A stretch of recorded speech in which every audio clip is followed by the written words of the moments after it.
Hello and welcome to the Lancet Voice. It's March 2023. I'm Georgia Bisbas and I'm here with my co-host, Priya Chudasama. Today, we're publishing the third in a series of podcasts spotlighting issues in child and adolescent health. You'll be able to hear the two previous episodes in the series on the topics of peer support and Indigenous communities wherever you're listening to this podcast. Today, we're going to be talking about the topic of period poverty. First, perhaps we should introduce ourselves. Hi everyone, my name is Priya Chudasama and I work as a Senior Assistant Editor at Lancet. My background is in biochemistry as well as higher education, medical examinations and FTM publishing. And I'm Georgia, an Editorial Assistant here at the Lancet. My background is in humanities and literature, but I've also got previous experience volunteering for period poverty charity. And we're going to be talking to three guests about period poverty coming up next.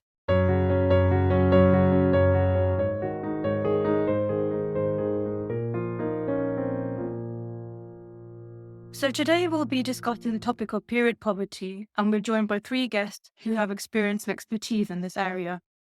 It's a really important topic that's increasing in public awareness, especially on women's rights. So we're keen to delve into the effects and risks of period poverty, as well as looking at accessibility, sustainability, and looking into the future.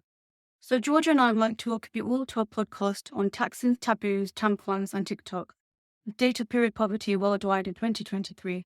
And to welcome our esteemed panel who we have with us today, who will ask to introduce themselves in just one moment. So we have Professor Jhamka Gupta from the George Mason University College of Public Health, Ziyu Desai, who is the founder of an organization called Green Periods, and Ziyu Peng, who is a member of the Lancet Child and Adolescent Health Youth Advisory Panel. So welcome everyone. So let's get started. So let's start with Professor Gupta. Would you like to tell us more about yourself? Sure. First of all, thank you so much for having me. It's an honor to be on this panel and this topic. I am a mixed methods researcher and I focus on violence against women and health and menstrual justice as well. Okay, great. And then over to Ziyu. Hi, I'm Miriam, and I just moved to London from China like 5 months ago, and now I'm currently a master's student learning social media and digital communication. Yeah, thank you for having me here today. Great. And then to Ziyu Desai as well. Hi, everyone. I'm Ziyu, co-founder of Green Periods. We are a registered nonprofit that does work pretty much all over the world through online and outreach that are also in person. And we are an initiative on sustainable menstruation, mostly focusing on reusable menstrual products and education surrounding that. And through that, we are tackling the economic, ecological, and health impacts of menstruation for the people, planet, and the wallets of the people. You can check out educational tools on our website for more information at greenperiods.org. Thank you for having me. So if I could just start with a little bit of background on this topic for those who might not be as familiar. So Ziyu, maybe if I could start with you, what is period poverty and how do you think this problem has kind of arisen? Yeah, thanks for that question. I think it's the need for the hour because a lot of us don't realize or really know what this term means. So as it sounds, this is when people who menstruate are unable to afford menstrual products or even adequate resources for menstruation, like hygiene facilities, education, waste management, or even a combination of all of these. It affects about 500 million people worldwide, and it keeps a lot of people from going to schools or carrying out their day-to-day activities with dignity.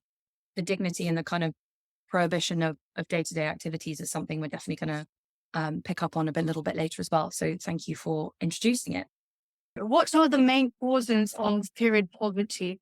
So let's go to Professor Gupta with that one.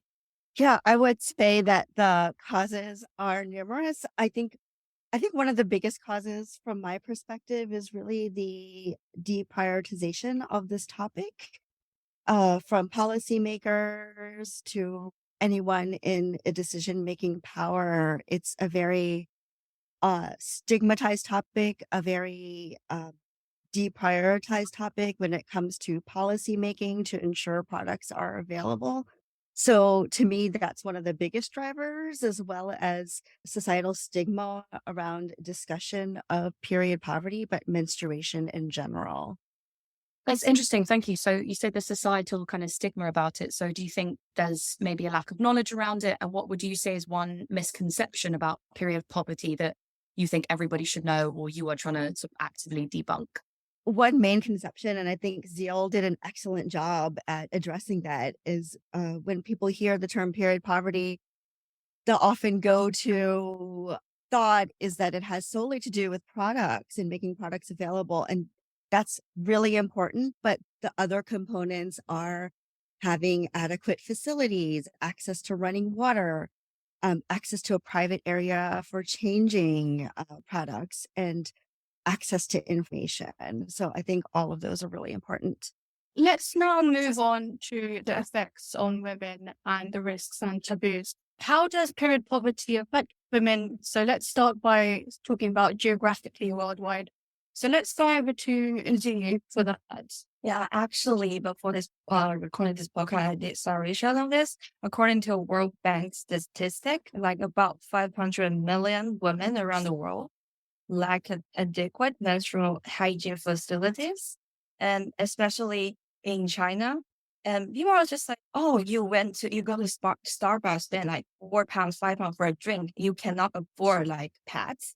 But that's actually, they didn't realize that like actually 600 million people in China, monthly income is like around less than 1,000 RMB, which equals to like around 120 pounds monthly. Wow. So if it's like 1 RMB, it's like cheapest pad is like 1 RMB for one pad, right?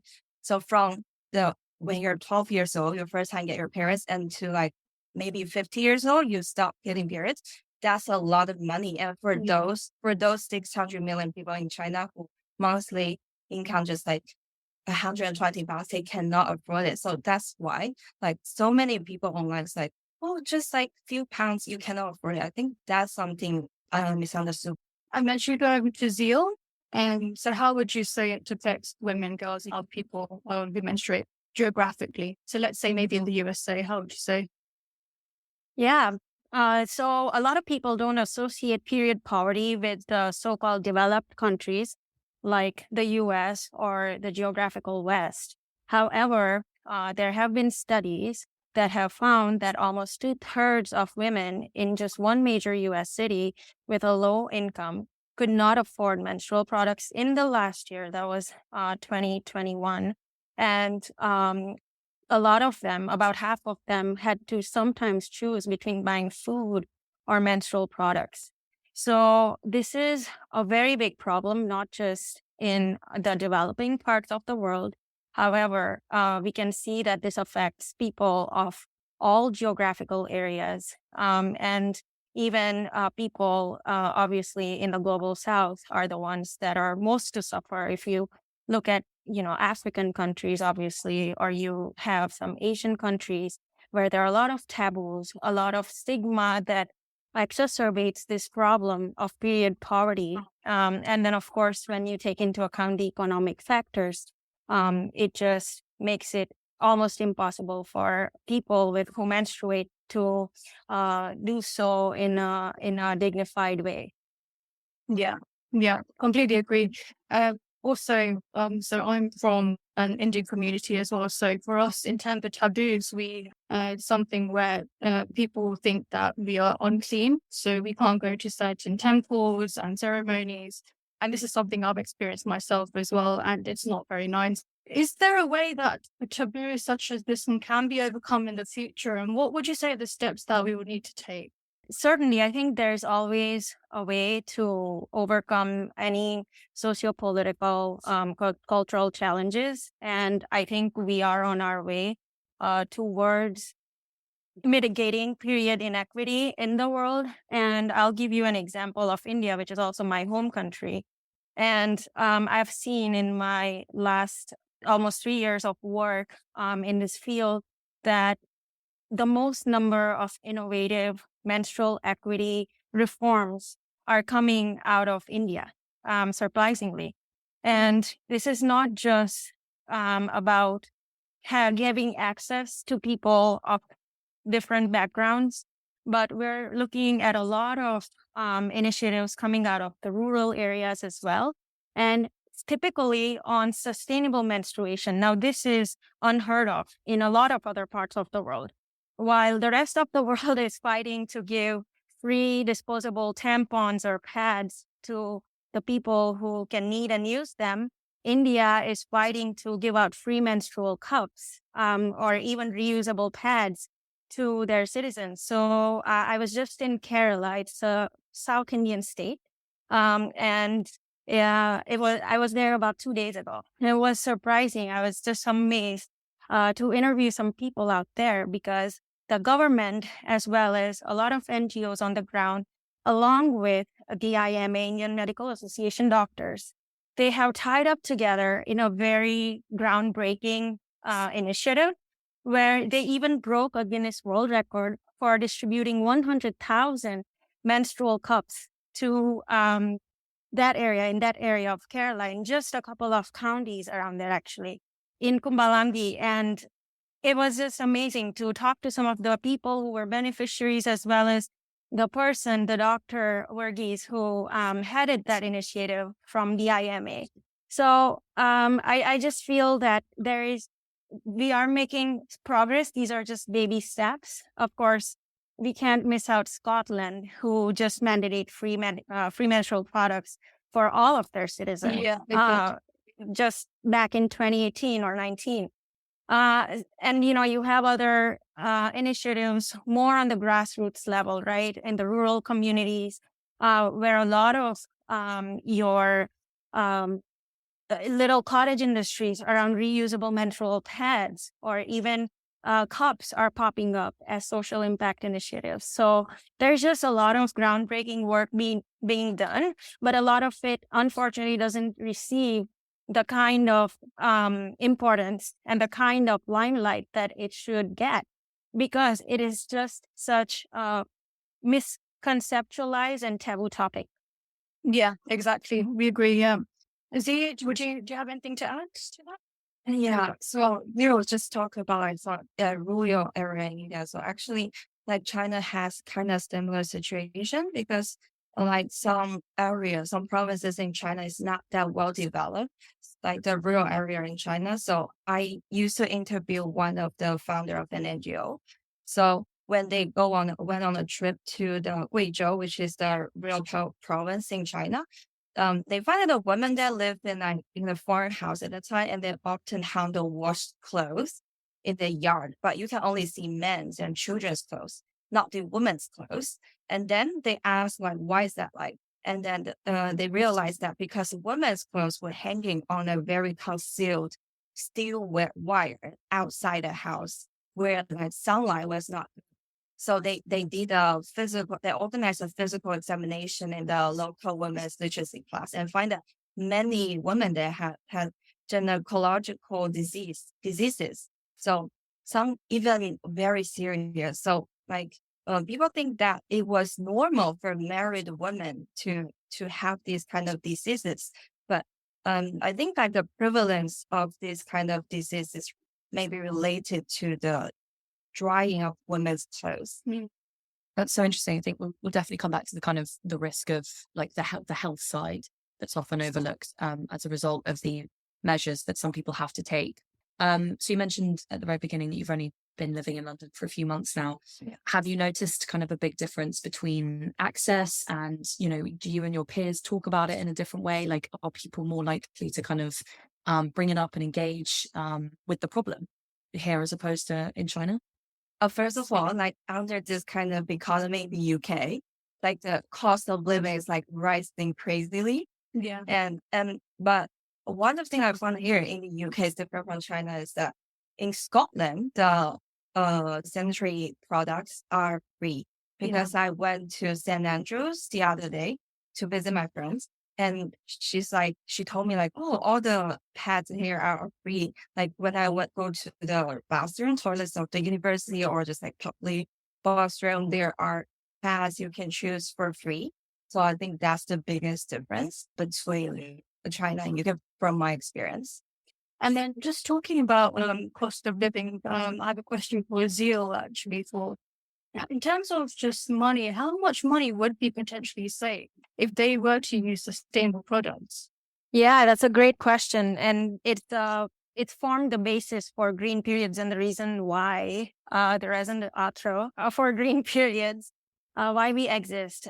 So basically, I decided to one day. I've been using a reusable menstrual cup for the last 10 years, the exact same cup that I'm still using today. And it just dawned on me on World Menstrual Hygiene Day during the pandemic, when we all had time to just sit around and think of things that we never really thought about. What the impact in terms of waste and cost for period products would have been, at least in my case. And I started doing the math, and quickly I realized this was something that most other people should be thinking about. And that's how the menstrual footprint calculator was born. So what that does is, for different individual people, they can put in their own patterns of usage for menstrual products, and they get to see exactly how much money they're spending on menstrual products over their lifetime and until now. So from the data that we've gathered so far, of the last 2-3 years that we've been doing this, we have found out that on average, a menstruator is spending anywhere between $3,000 and $5,000 on menstrual products in USD. And this is just on disposable products. So we kind of tried to segregate the different product types, because that's important. We're trying to drive the point across that recurring costs versus one-time costs, that is a big factor in the savings, both in terms of waste and cost, because a reusable product tends to last much longer, and you don't have to keep buying the products over and over and over again every single month. We have seen that reusable products are only costing a menstruator about $200, give or take, in a hypothetical utopian scenario where somebody were to start using a cup today on their first period until the time that they had to keep buying the cups over 40 years of their menstrual life cycle or lifetime. So we're looking at huge disparities here in terms of the cost, right? For people who try to only religiously use reusable products, if that's something that they're into, they're spending about 10 times less money. And again, waste is a whole another topic that we can, have another podcast on. So just talking about the risks a bit more, what risks are associated with the effects of period poverty? We talked a little bit earlier about menstruators leaving products in for longer than they should, simply because they can't afford more. So that's a risk, as well as substituting products with rags or towels or things that are just not clean. And what can happen from that is essentially infections within the urinary and a reproductive tract, also skin rashes and irritation. But also, I think even broader than that, there's a large mental health toll from period poverty. We just did a study that came out in 2021 with college attending students in the United States.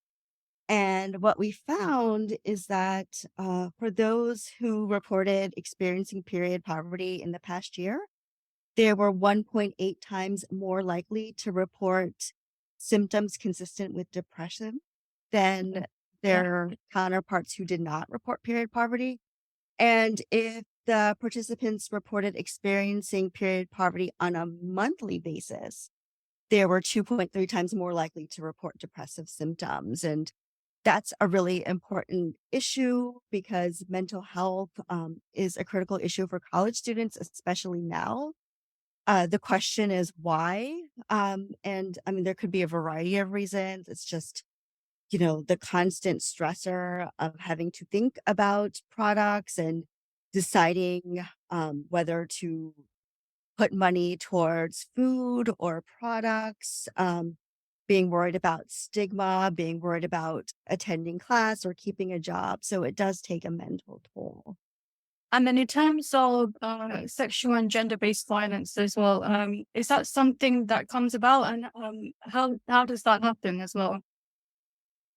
Yeah, that's a really interesting question. I kind of come to the menstrual justice research space from a violence against women lens. And I think before I get into some of the specifics, I would say some of the commonalities between GBV and period poverty, as we've been talking about, is deep-seated societal stigma, gender norms, the tendency to blame the victim per se. I think ZU was talking about some of her observations where people at the workplace blame the woman for not bringing products if she knew she had it. You see the similar type of victim blaming with violence against women, and then just the deprioritization of these issues. But I mean, more specifically, if if wash facilities are not available, women and other menstruators may have to travel farther, which can increase vulnerability to sexual violence, especially from non-partners.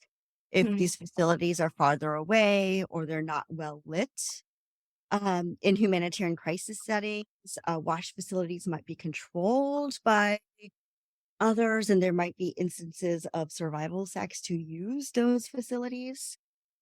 Within the private home, I'm specifically talking about intimate partner violence. I think that's been less researched, but there's been some work that has documented conflict and violence if women have to travel to get water, because that might take away time and um, efforts that she has available for other household responsibilities. So that can also create conflict as well. Yeah, it sounds like there's so many actually. I didn't really think there would be so many, but that's really interesting. And then just to just talk about further about your paper that was published. So have you seen any improvements or changes to campus life in terms of provisions and mental health support since the paper was published? Yeah, I mean, I think first I want to say that I think a lot of college campuses have been working on this issue in pockets. So, it's only through this paper and connecting with a lot of universities I've been able to really learn what a lot of campuses are doing. And there's a lot of great efforts happening at the local level. I think that the mental health piece has been really important for advocacy, especially in this COVID era, as mental health has become a very important issue for university students. It's been another tool in the toolbox that advocates can deploy. California, since this paper came out, I know that they were able to cite this paper in their advocacy efforts with university and state level representatives about another importance of making products available. So there is definitely movement, and this paper is an important part of it. That's interesting. Thank you. If I could just go back a moment, Professor Gupta, you mentioned about the kind of increased risk of gender-based violence and the correlation with period poverty and humanitarian crisis. But I think it's also, it's so hard not to think at the moment about the kind of devastating effects of the earthquakes in Turkey and Syria. How much do you think there's a really kind of urgent risk when it's in a war zone, or a kind of when, there's lack of sanitation and the danger and hygiene and running water, all these things we've mentioned? Do you think people often overlook the really urgent risk of hygiene issues when it comes to disaster zones as well? Is that something people really need to focus on as immediate relief, along with food, water, and medicine, that sort of thing? Absolutely. Menstrual health is a basic need, just like food and water. And it is often overlooked. I think thankfully there are some great organizations and humanitarian organizations that have devoted time and efforts to period poverty. But I think in the general perceptions and the public response to humanitarian crises, whether it's a natural hazard or a war zone, period poverty necessarily isn't at the top of what people perceive needs to be done, but it absolutely should be. Definitely agree with you on that. So if I could just move on a little bit, maybe coming back to you, Zeal, how important do you think it is to discuss these issues with adolescents and with children? And how do you think we can make these conversations inclusive and safe for anybody that's part of a vulnerable community?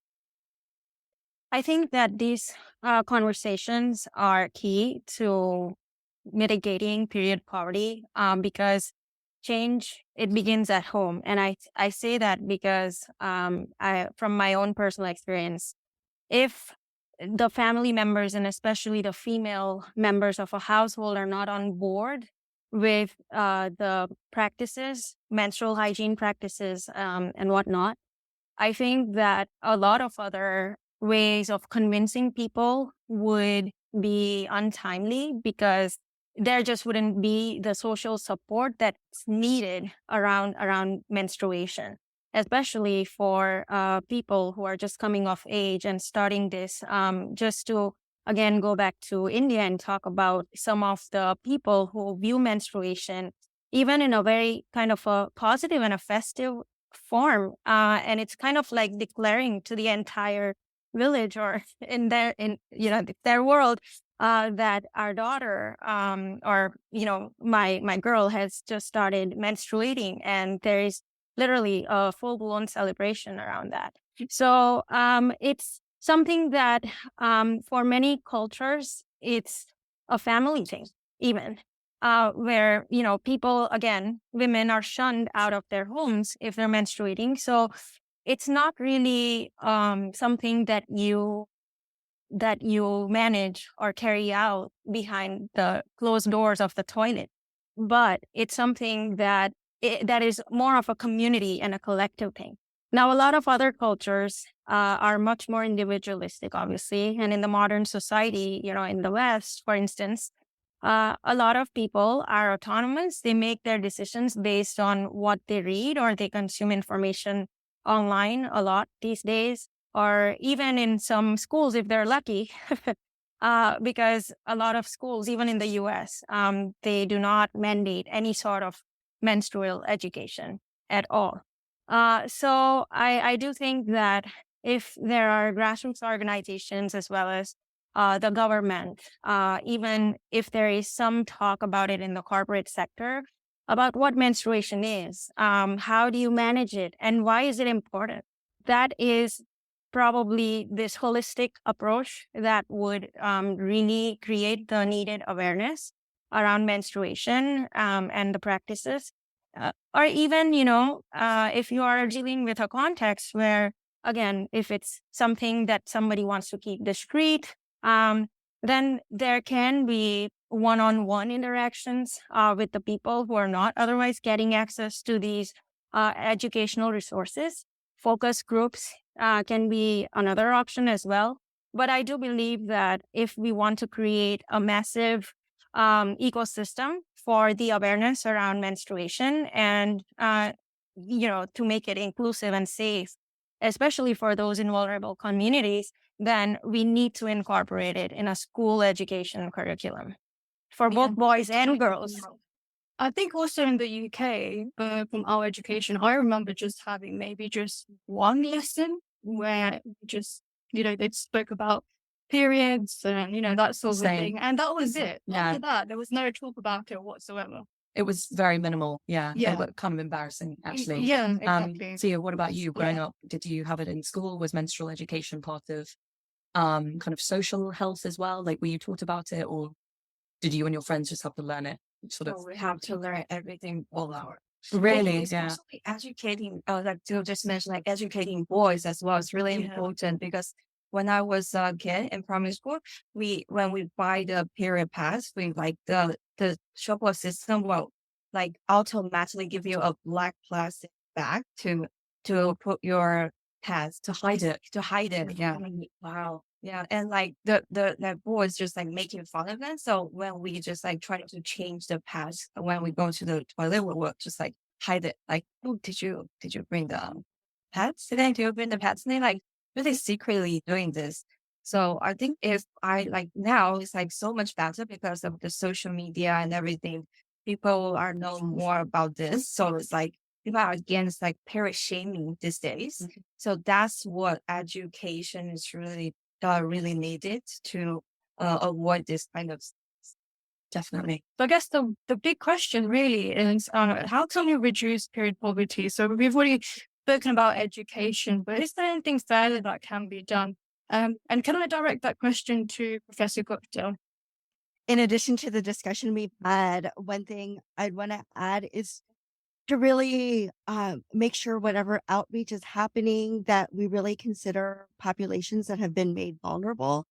So disabled populations, for instance, who, or women who have conditions that are gynecologic in nature that can produce very painful periods, like endometriosis or PCOS. And I think we need to do more research with these populations to really understand, for instance, is a menstrual cup going to be suitable for them, or is it too painful? Because tampons are often too painful for these populations.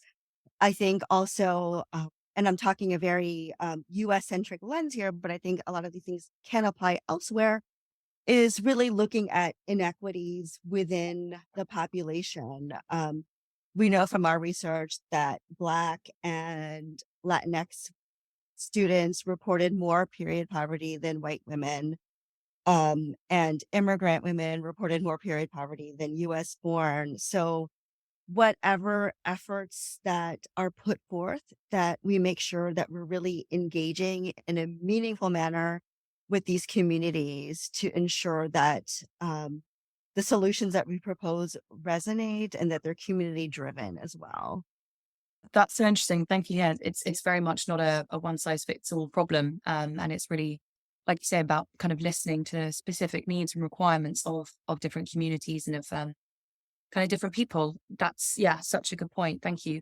So moving on, we've mentioned kind of a little bit about people making incredible progress in this sphere and young activists. Zeal, you mentioned as well. So Zeal, has there been any kind of young activists that have come to your mind recently of the campaigning, or anyone that you know that's maybe kind of just made small progress in their own community in breaking down stigmas or challenging taboos? Is there anyone particular that you maybe were inspired by? So 1 year ago, there's a campaign on Weibo. Weibo is kind of like Chinese Twitter. So it's like there's a campaign called Girls Help Girls. So basically, because there are no parent products in the toilets in universities, so just like Or school, sorry, or anywhere. like, Right. at Right. least from my experience, there's no parent products. So we actually set up a mutual aid box. So it's like we put some of the pads there. So if you suddenly has like your parents and you can take one, and next time when you come here, you bring one back. It's like sustainable. Oh, that's such an amazing idea. Right. Yeah. You take one and bring back one.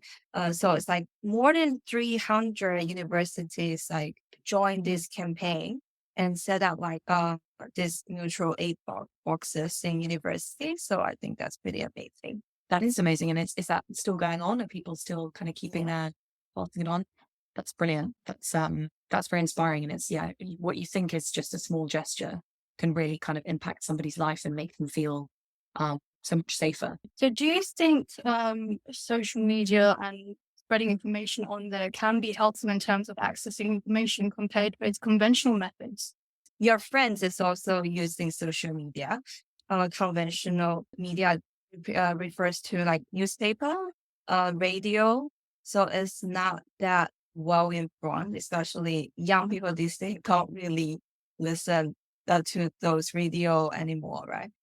So, but I think also there's some concern that when it comes to social media, because the content sometimes can be really not regulated. For example, sometimes I think it kind of like distance women and men, like people have the stereotypes like girls when they have their periods, like not easy to deal with, stuff like that. So I was like, nah, that's maybe something else. Yeah. Yeah.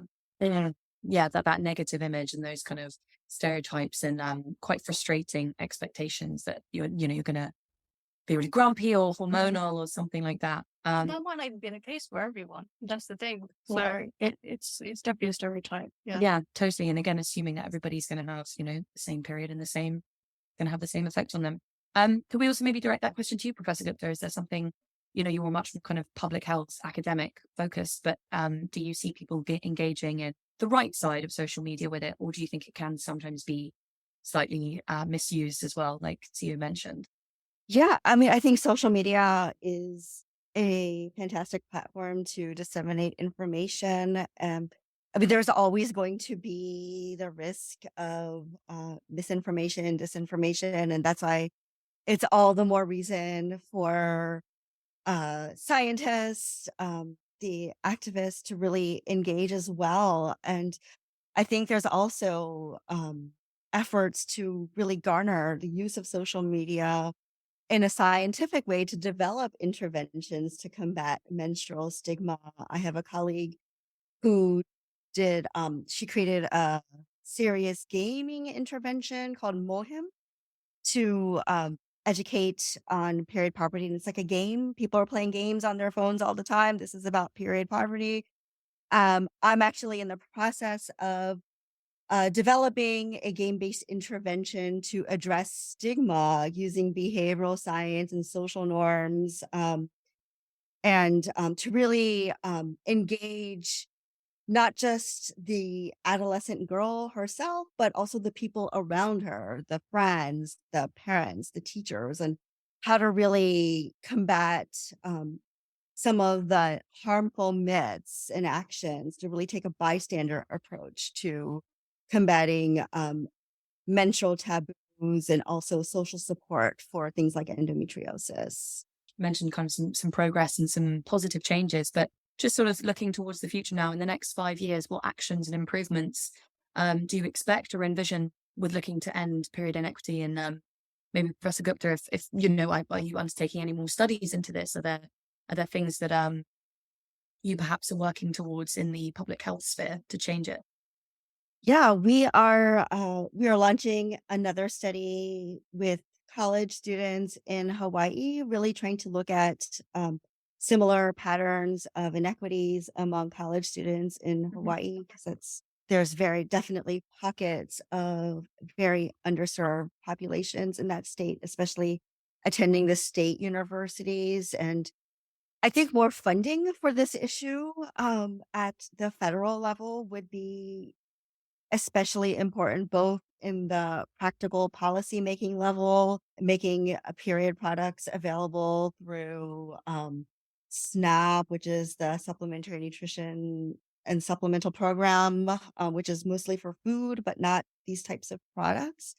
What I would like to see is essentially period poverty being considered for any type of policy making, because whether people realize it or not, this is a public health crisis, and it affects everyone, whether they realize it or not. Right now, the U.S. is facing a very significant eviction crisis, and what happens to menstruators when they are evicted?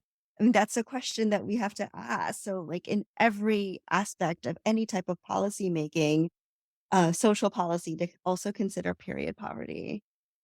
Do you have anything in the next 5 years, maybe, that you want to see any specific changes or improvements, either here or in China? Anything that you think you could really, look forward to? Oh, I want to bring up like why interesting that like I find that in the UK or like most of the Western countries will use tampons more than pads. I don't know, is that that's true, right? Use tampons more than pads. Not really sure about the stats, but Yeah, I don't think so, maybe. I mean, I don't use either anymore, so I'm not 100% sure, but possibly. Yeah, I think maybe once you progress, once it's not sort of your first period anymore, people progress a little bit more towards tampons. But yeah, I'm not sure why. Because in the next one, I hope people can like know more knowledge about period products, because in China, like my friends, they don't really use tampons, because one time I just asked them, "Oh, you're on your period, but you still want to go swimming with me, so you can try a tampon." They're like, "Oh, maybe I think that will break my virginity."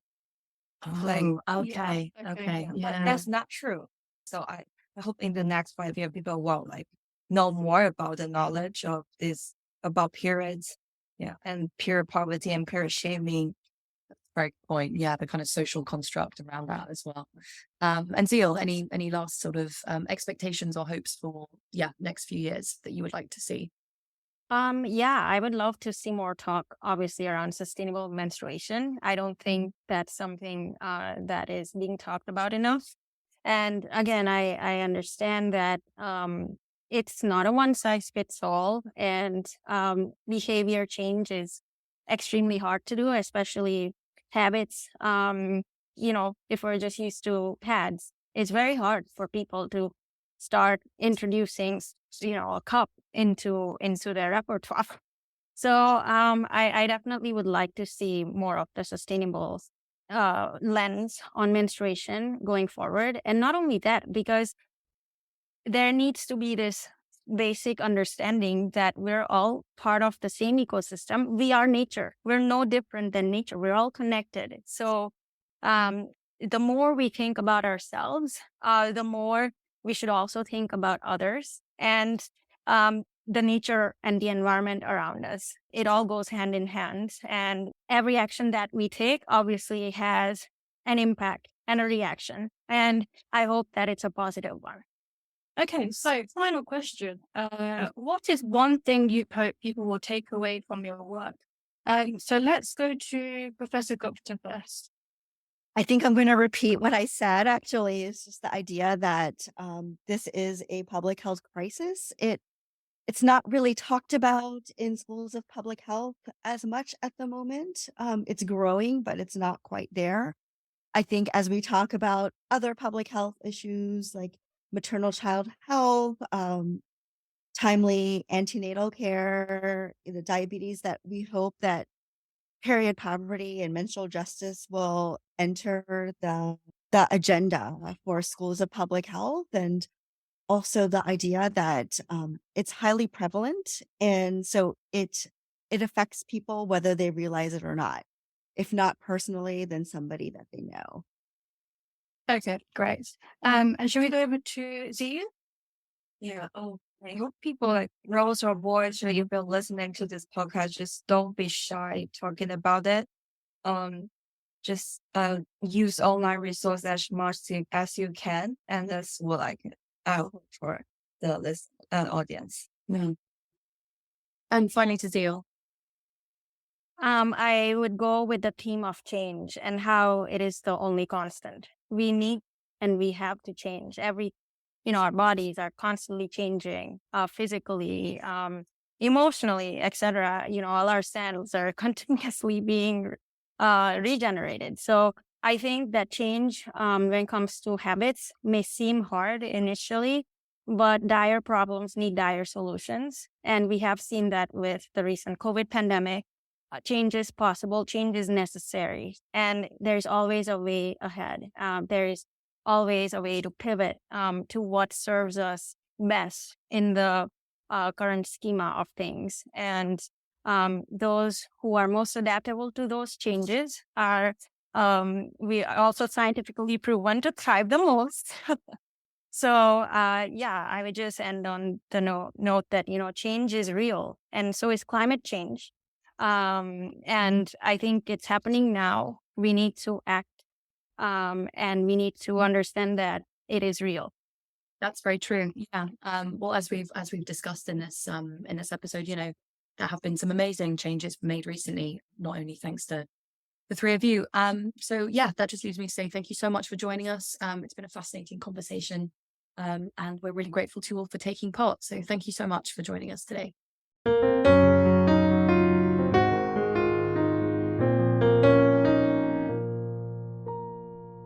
Thanks so much for joining us for this episode of the Lancet Voice.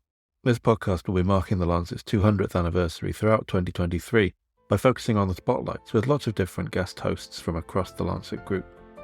Remember to subscribe if you haven't already, and we'll see you back here soon. Thanks so much for listening.